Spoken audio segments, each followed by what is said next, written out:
आगे बढ़ते हैं। बीएसपी अध्यक्ष मायावती के खिलाफ अपशब्दों के इस्तेमाल पर जेल जाने वाले पूर्व बीजेपी नेता दयाशंकर आज जेल से रिहा हो गए। वो मऊ की जेल में बंद थे, लेकिन कल उन्हें जमानत मिल गई थी। दयाशंकर की रिहाई पर उनके समर्थकों ने फूल मालाओं से उनका जबरदस्त स्वागत किया। दयाशंकर सिंह को बीएसपी अध्यक्ष मायावती के खिलाफ विवादित टिप्पणी के आरोप में गिरफ्तार किया गया था। बहुत दिनों से अपने परिवार से बाहर हूँ। मेरी पत्नी की तबीयत खराब थी, मेरी बच्ची की तबीयत खराब है। पहले मैं लखनऊ जाऊंगा, अपने परिवार के साथ मिलूंगा, उसके बाद फिर मीडिया से बात करूंगा। मुंबई के पास भिवंडी में फिर एक दर्दनाक हादसा हुआ है। आज यहां फिर एक इमारत जमींदोज हो गई है। हादसे में 2 लोगों की मौत होने की खबर है। 4 लोगों को मलबे से निकाल लिया गया है, लेकिन अब भी कुछ लोगों के फंसे होने की आशंका जताई जा रही है।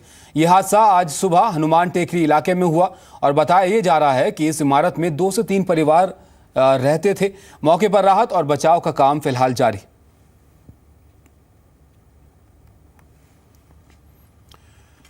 इस हादसे के बाद भिवंडी की इमारतों को मौत की इमारतें कहना बिल्कुल भी गलत नहीं होगा।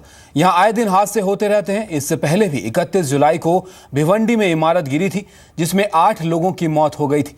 और अभी सिर्फ 1 हफ्ता ही गुजरा है और फिर से एक हादसा हो गया है।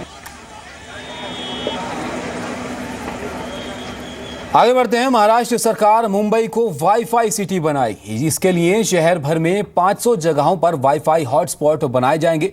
प्रोजेक्ट को नवंबर तक पूरा कर लिया जाएगा और मुंबई को स्मार्ट सिटी बनाने के प्लान के तहत वाईफाई की सुविधा दी जाएगी। राज्य सरकार वाईफाई लगाने के साथ ये भी पक्का करेगी कि लोगों को कम से कम 20 Mbps की स्पीड मिले। ये वाईफाई खास तौर पर उन जगहों पर लगाए जाएंगे जहां टूरिस्ट ज्यादा आते हैं, जिसमें gateway of India, Chowpatty, Bandra में बैंडस्टैंड और वर्ली सी फेज जैसे इलाके शामिल किए जाएंगे।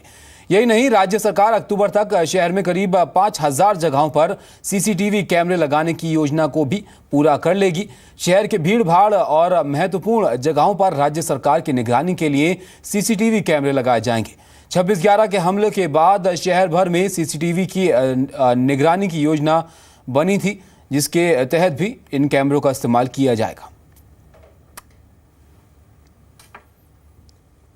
अगले कुछ महीनों में सरकार ने विनिवेश के जरिए करीब 16,000 करोड़ रुपए जुटाने की तैयारी कर ली है। नए गठित department of investment and public asset management ने पीएसयू से कहा है कि अगर उनके पास एक्स्ट्रा कैश है तो वो शेयर को बाय बैक कर सकते हैं।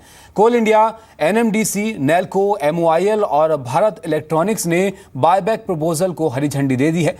इन पीएसयूज में सरकार की 75 से 81% की हिस्सेदारी है।